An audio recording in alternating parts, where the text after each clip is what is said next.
So the first question is, why are you running? I've been a part of a number of things since I've been at UT. Never really thought coming in I'd be involved in student government, not something I did in high school, not something I really did my freshman year. Kind of lucked into it being the director of freshman leadership organization. Didn't really know that was going to be a student government position. Helped out a campaign my freshman year, really enjoyed that. A lot of camaraderie with the team, and so it kept coming around. And through all my other involvement from organizations such as Texas Cowboys, Tejas Club, to Men's Ultimate Frisbee, Camp Texas Counselor, I got to see there's a lot of problems facing different areas of campus that are very similar, and they never think that it's affecting other people as well. So I really want to build coalitions, help solve those problems, and just try to leave the university a better place than when I came in.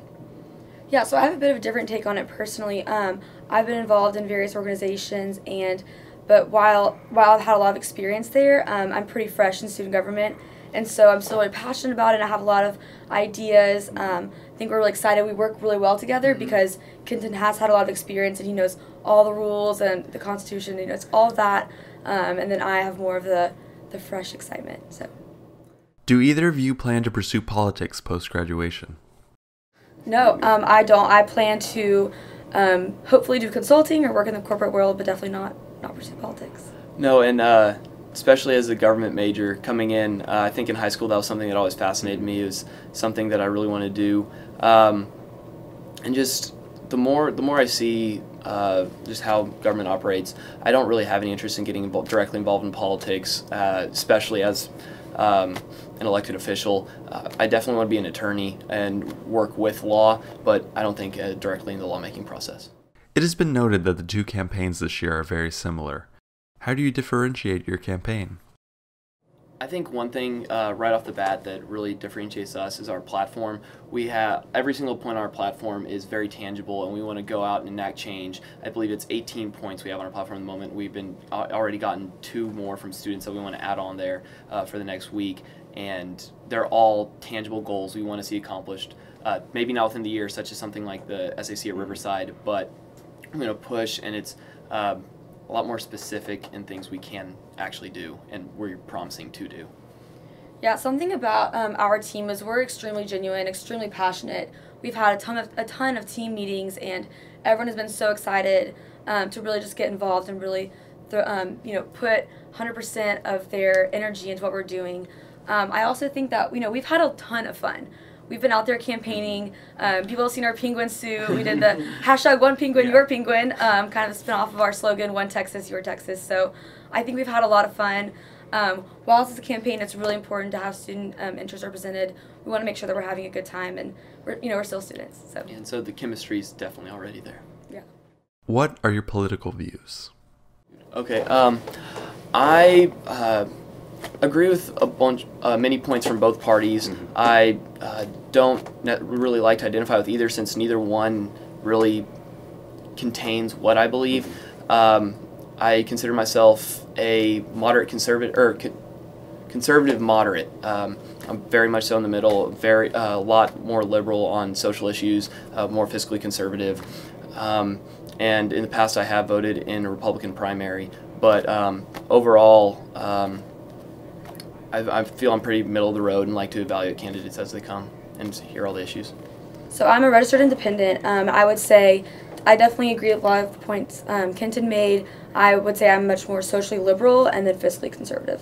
What, in your opinion, is the most underrepresented group on campus? That's a great question. Underrepresented group on campus. All right, we obviously have the Gender and Sexuality Center. That's something we both support fully, something that's been targeted in the past year by different members of the Texas legislature. And that's something we definitely want to support and help further their purpose.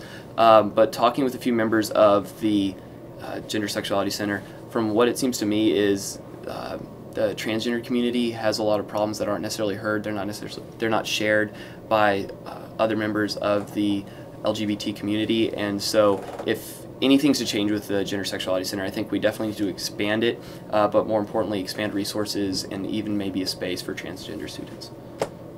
So I think it's hard to pinpoint one area that's certainly underrepresented.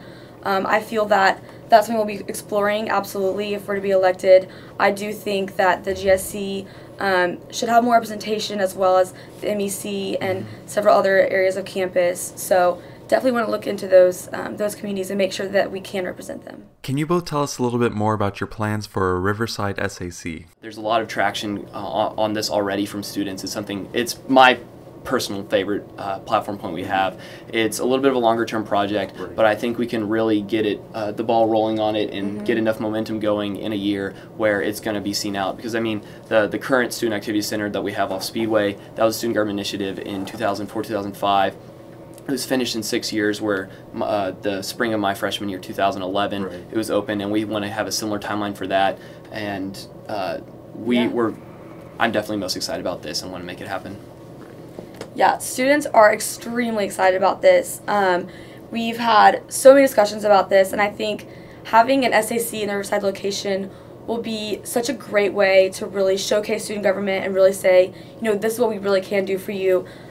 Bring out big ideas and not just having to tackle small issues on campus, but really trying to make a big impact on the university, as well as the surrounding universities. If elected, will you embarrass us on the national stage?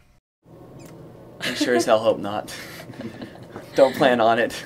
Yeah, absolutely not. Well, if you look at our track record, I think we're pretty good, so we'll continue that.